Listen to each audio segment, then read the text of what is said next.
So thank you for inviting me, and I thought you guys are so brave to do it. Because it's a topic that for adults is what the work I was been doing for many, many years with adults. And with children and teenagers is a more recent work, and it was a little more challenging to do. But it is still amazing, the experience that you have with the adults and bringing that to the teenagers and the younger kids. So I love the topic. I love fraternal counseling. And to do that, I love what Shelley and Nicole said. Everything has to do with what they said. But we're going to pick up all that and bring to the eternal spirit in a journey, in a new body, in a new reincarnation. So it's amazing how the same topic we can bring to that eternal spirit. So I almost say I want to take their presentation, put it here and talk about their presentation, the spiritual side of life, because it's so amazing. Thank you. So in doing that is how we start. We start with a need. It's not something that we plan. It's like the student, like the boy you had. We had the same. And how to deal with a teenager or a preteen that was having difficult time. So in doing that, we were like, wow, how the center, a Spiritist center, can I embrace that child or that preteen or a teenager or a young adult? And it's why we start doing this. But for me to start talking about that, we need to have a little bit about what it is a spiritual journey, And in doing this, we need to understand that in Spiritism, we learn that our kids is not our kids, in a way. They are given to us to raise, to provide, and to be the guidance. But their spirit is eternal, was created by God. We are just the providers of a body, or even some of us, we're not even the provider for those bodies because we're adoptive parents, or some of you, and you are providing the emotional and the support to them. But we need to understand that they're eternal beings coming back in a body, and that makes a big difference. They have a young body that they're learning to deal with it, but they're old spirit. They have been reincarnated many, many lifetimes, like they said. They have behaviors that is being acquired from 100 or more lifetimes that they had come back here. So now they need to change those behaviors. And it's why they have a new family, a new body, and they forget about everything. So in doing this, we need to understand that. So we don't own them. And it's the first thing, we don't own our kids. I'm sorry to say, we are there to support them, to love them. And the next one is, God didn't give us anything that we could not hold, that we could not embrace. Every single aspect of our life, God gave us, and we can embrace. We can carry our shoulder. We can love or try our best to love that son or daughter that God gives us. So sometimes when we go beyond that and things start getting too hard, maybe it's the communication that we're not having. Maybe it's not the understanding what the needs of that child or that brother or sister that is our child today. So in doing that, sometimes we are lacking that ability to understand that, wow, we are here to love them. In reality, it's love. Love is everything. And when we don't apply love in the relationship with family members, it start getting farther and farther from us. They start going more towards their friends. They start going towards looking for a substitution of love. And we need to be careful with that, because the family came to give them support and give them that love. And continue to do this. Why sometimes we have troublesome kids in our life and we are amazing parents. Like amazing teachers and parents with so high education or with amazing intellect, to have kids with so low esteem, like self-esteem, so hard to have nice behavior. Why God put those kids in our life? To become our kids, the next generation, for us to give the support. And then we need to go back in about reincarnation. Why we have family ties with that next person that is coming through our bodies or is need to be around us. And is why when we ask, it's like I always work with kids all my life. And I was like Nicole, I was ready to be a parent because I knew the answers. I knew to behave. I need to take care of 4 or 5 kids at the same time. Everybody was on a line. Everybody was doing what I want. And I was amazed. Then comes my daughter. And guess what? Everything goes into another direction. Because with family comes what we need to do to redeem ourselves from the past. And usually a family member comes back to learn to love. Us love them and them to love us. Or to redeem what we did to hurt them in the past or they did to hurt us. So God provides us with this beautiful opportunity. So when I was pregnant with my daughter, I used to dream about a little boy of 5 years old. And we used to talk and say, we're going to be fair to each other. So in this conversation was very clear. I'm going to be fair. We're going to be fair. So as the time goes by, my daughter was born, a girl, not a little boy, but she's very strong-minded. So through the years, as she was growing, I could not tell her, you have to do this. No. It's, I need your help. Can you help me doing this? Can you do this for me? And she'll look at me and say, sure, I can do that for you. But anytime I come to my daughter and say, oh, go pick up something, clean up your room right now.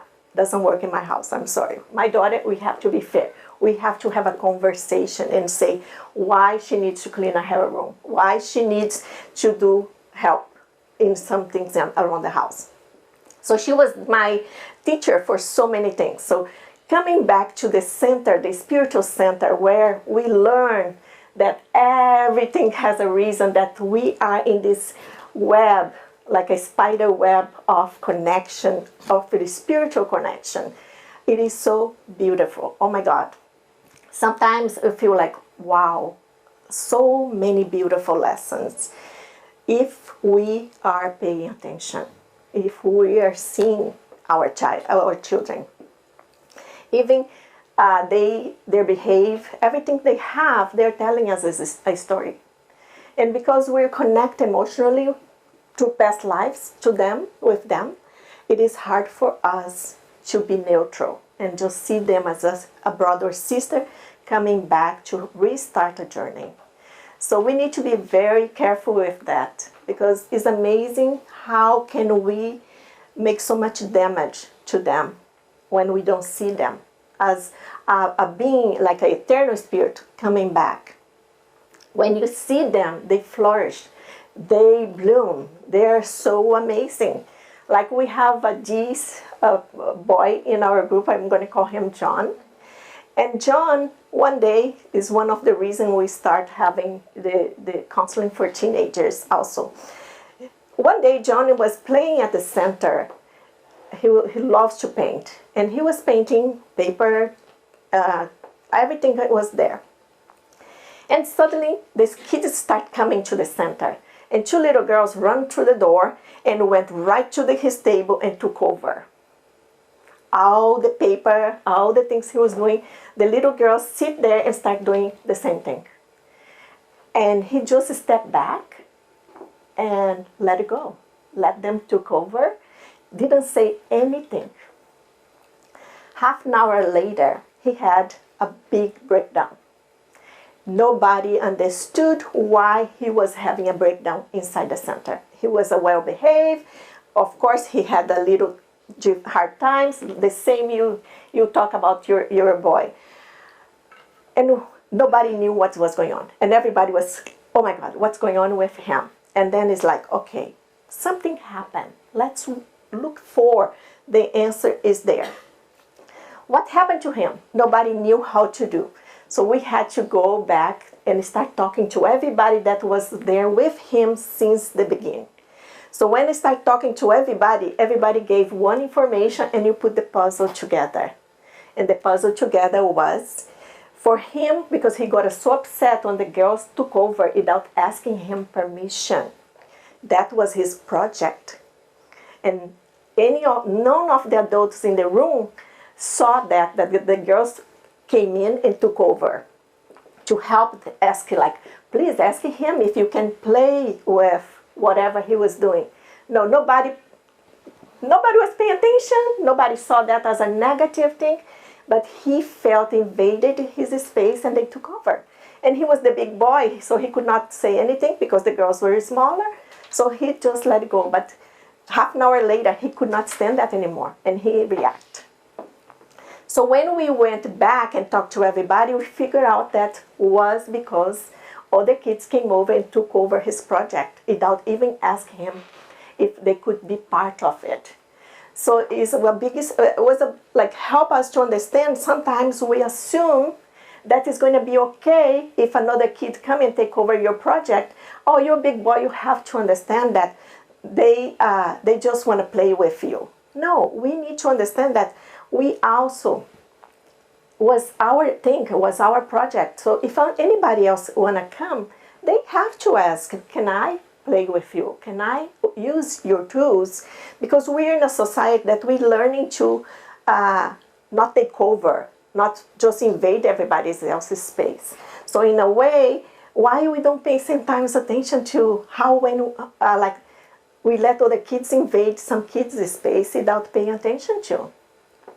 So the time went by, we have a conversation. He was okay after a while, but he was like still upset because they took over his project. Many months later, he had another big hard time. Is when I went and asked him, can we have a conversation in private? So I asked him to come and talk to me. I asked his parents first if I could have a private conversation with him, and they allowed me to go and talk to him. As we sit and talk, he was telling me why he was not happy. But the first thing we ask is, how are you? And I'm okay. How is the school? Great. And I know that the school's not good and that he was not doing good. So in a way, I wanted him to tell me. So after talking a little more conversation here and there, and then he said, I'm not happy with the time my mom spends with me. And I say, really? But she's with you all the time. He said, no, I'm around her all the time, but she's not with me all the time. Isn't that amazing? And I say, how that happened? He goes to work with his mom all the time because she works in a restaurant that is part of the family, and he's there all the time. And one day he asked her, Mommy, can you make me my favorite food? She said, sure. 5 minutes later, he said, where's my food? She turns to the chef and asks the chef, can you make this dish for my son? And the person went and did the dish. And the person came and gave him the dish. And he said, who made it? And the person said, I did. And he said, oh, no, thank you. And nobody understood. Oh, you're hungry. Why you don't want to eat that food? And he said, I asked my mom to make for me. Why she could not go and do one little, I love her food. I just wanted her food. And I just asked for that. And she said she was going to do. She had the time, but she was distracted. And she asked somebody else to do. And that little thing made a difference in his behavior. Is when he started acting out. Because my mom doesn't pay attention to me. So all this came out in a fraternal counseling, like when we start talking. And it's when he starts saying what was not working in his personal life. And how to fix this. Like, wow, how can we help you to talk to your mom or get closer to your mom? And he said, I wanted to do things with her, for her to take time and do things with me. And after that, I said, can I talk to your mom about this? And he said, yes. So when I had to call her to talk to her, and I called her and said, can I talk to you about him? The conversation I had with him. She said, sure. And I started talking to her. And she said, yeah, but I'm with him all the time. Why he's complaining? And I said, no, he's not complaining that he doesn't see you all the time. He wants your attention. He wants time for himself. And so she said, how can I fix that? And I said, you know what? He loves arts. And he told me he loves arts, working with his hands and doing things. And this is a kid that is already wanted to skip school. No, going back to school. School is not good. School is not important. And I say, no, I believe in school. School is really amazing. And if you work with your hands, you're good with things. You can be an engineer. You can build things. Wow, school is amazing. So I started talking to him about that. So I talked to her. I said, why not to bring him to do things with his hands, artwork or building a robotic or doing something. Has so many projects over there. And she said, okay, I'm going to take a time and do this with him. Next Saturday, they took a full day and went to a pottery store. They stayed there all day long doing pottery, the two of them. On Tuesday, he came to the center, another child. And everybody said, what's happened here? What's going on? And I said, his mom took time to be with him. She did something to be there. And she was there all day, sitting like in the pottery place with him. This is a 13-year-old boy. Imagine he wants mommy to be with him. And usually we don't think about that for a 13-year-old boy. And he wants his mother to be there for him. So it's when more or less we start this fraternal counseling thing that we're like, oh my God, am I prepared to deal with teenagers or kids? And as the time went by now, we have kids asking to talk to us. Like they make appointment, like, can I talk to you today? And it's so cute, a 14-year-old coming and say, can I talk to you today? Do you have 5 minutes for me? That's amazing. The Spirit Center, that a teenager want to talk to you about things that they are not able to, or they are not comfortable to talk to their parents.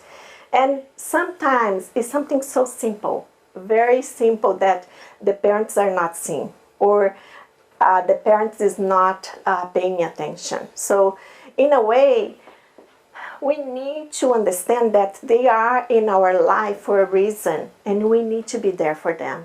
They're this amazing spirit, like coming back and wanting the support and to learn that love that we have to give to them and not judge them. Or like you said, if they complain that they didn't go back to school or they didn't do something good at school, they don't want to hear you giving them a hard time. They just want you to say, I hear you. Oh, they just like the shorter terms, like, oh, I hear you, and I'm sorry you had a bad day at school today and you didn't go well with your test. And they hear that and they feel okay. That's okay. Next time I'm going to do better, because my daughter does the same. But when I start talking, I say, yes, because you went to sleep late. You didn't study enough. She said, Mommy, that's enough. I don't want to hear all that. I know what went wrong. I'm going to prepare myself for next time. So in doing that, we need to pay attention to, we are with them. I know for teachers and educators, it's easier because we don't have, the teachers and educators, they don't have the connection with the spiritual reconnecting to redeem ourselves or to redo our path with the loved ones. Then it's not the emotional that all this think about, like putting on us the guilt that we feel that we're not doing good towards our kids, or they're not following. Then the emotion is here, also dictating how we deal with them. It's a little more neutral, because when I was working with kids, it was easy to love them, it was easy to connect with them, because my expectation was only because I was there working with them, I was doing my job. But as a parent, wow, the iceberg, I love that iceberg thing. Do you know the metaphor? It is, you see sometimes the little top, and you don't see the whole thing back. And that is a beautiful metaphor for Spiritism, because we believe like the iceberg is this lifetime, the top, and the whole iceberg is the past lives, that we acquire all those bad habits or the things that we did to each other, but it's not, you don't see it. It's hiding behind all that water in a way. So we need to, we don't remember, because we don't, is why God is so merciful, because He let us forget that we had a bad relationship with our family. We had another case, and in this another case, I'm bringing, is a relationship between a mother and a daughter, and the daughter was having a hard time with the mother. I had here read a similar case in one of the books, and in this book, it's so similar that I said, oh my God, it's almost like the girl was telling me something that was from the book, that she could not tolerate her mother. She could not love her mom, and she felt so bad. She was 16 years old telling me that she could not love her mom. And I say, why? She's mean, she's bad mom to you, or like what she does? No, she doesn't do anything. I just feel like this antagonism. I don't feel great around her. Everything she tells me hurts. I don't want to be around her. And I say, oh my God, how can a 16-year-old feel that way towards her mother? And when you look inside the Spiritism, remember the reincarnations and the reconnection with loved ones or not enemies? The two of them have been enemies in a previous lifetime. So in this lifetime, they had a really hard time connecting. So it was really hard for her to start like being around her mom more and more. And then she got married later on and had kids. And to deal with that with her mother was even harder, to let her mother be closer to her kids later on. So in a way, but when she started understanding that, wow, maybe we came together as a family to learn to love and to forgive. And she started studying and reading more about reincarnation, and that makes sense for her. And today she's, okay, I did, like every day, every week or less, she calls and says, oh wow, this week was very hard.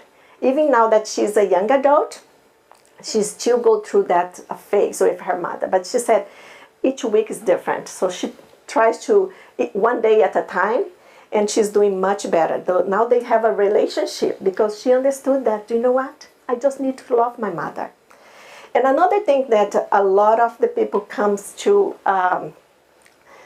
the person, like the fraternal counseling, is when they don't have answers out there. They have been to the psychologists, the psychiatrists, they have been to the doctors, they have been taking medication, and the emotion is still there. They cannot take that anger, or they cannot take that hate from a family member or somebody that is close to them. And that starts being so hard and hurting so bad that for them it's hard to understand those feelings. So in Spiritism, again, in reincarnations, show us all that. We are here for a reason. We have different habits. We have different beliefs. We come from different religions, different parts of the planet, or even different planets. Reincarnating here, restart a new life. I believe in that, so I'm giving what I believe, okay? So in all this, in sad, kids have different tempers, like you said, and it's how can we help them? And talking to that child that is having a hard temper right now. I have a 5 and a 7 years old having a hard time. The parent is having a hard time with them. How you help those parents reincarnating with difficult emotions tied to them. At the center, those two girls are angels. They're so beautiful. They're so nice. They sit for the healing, and you say, oh my God, this is so cute. Like you feel like, and they're nice. But with the mother, they behave complete change. They bat like really hard for them. And she's all the time, can you help me? I cannot. It is so hard for me to be their mother. Or it's so hard for me to really love them. So in a way, how to help that mother to embrace those child and love them and give them the support that they need without her going into the hate. It is not easy. And every day is like everything passes, everything goes away, everything changes. Kids grow, they change the way they see things. In the future, it's going to be easier for them if you support them with love. Another thing that we talk about the centers a lot, and I'm passing my time, is you cannot give what you don't have. If you don't have love, you're not going to give love. I'm sorry to say. And if you try, it is still going to be hard because you cannot give what you don't have.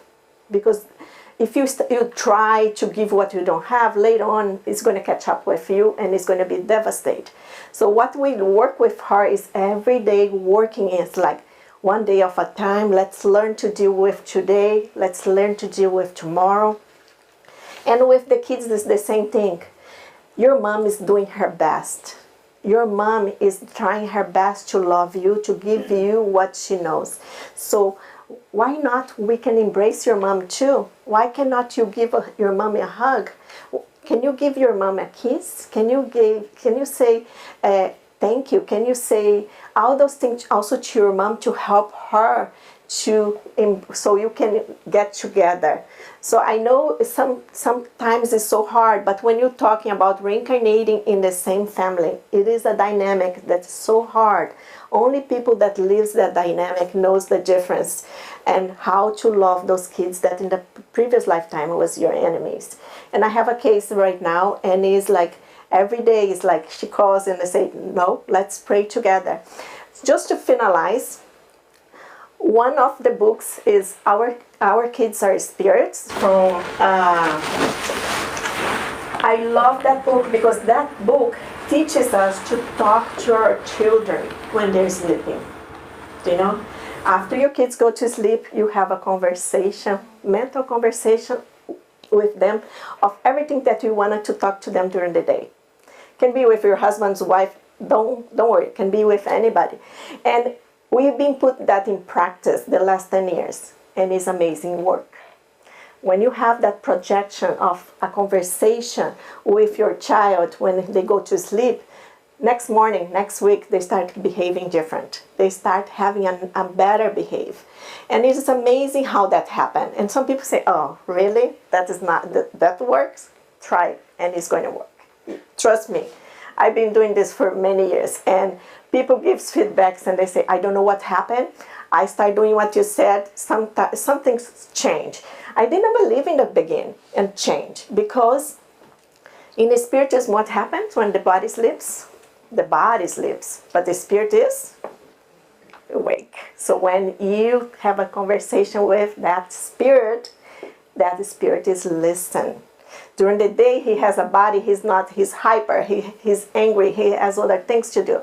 He's not listening to you. But when that child falls asleep, oh my God, embrace that child and talk to them in a nice way, in a loving way. Redirect to your contract with them as, do you know what? Today I'm here to love you. If I had hurt you in the past, give me a chance to new begin.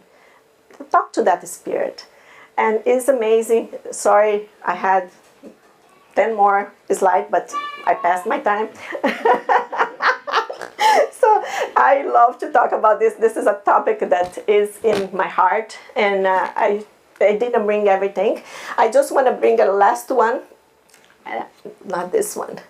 This one.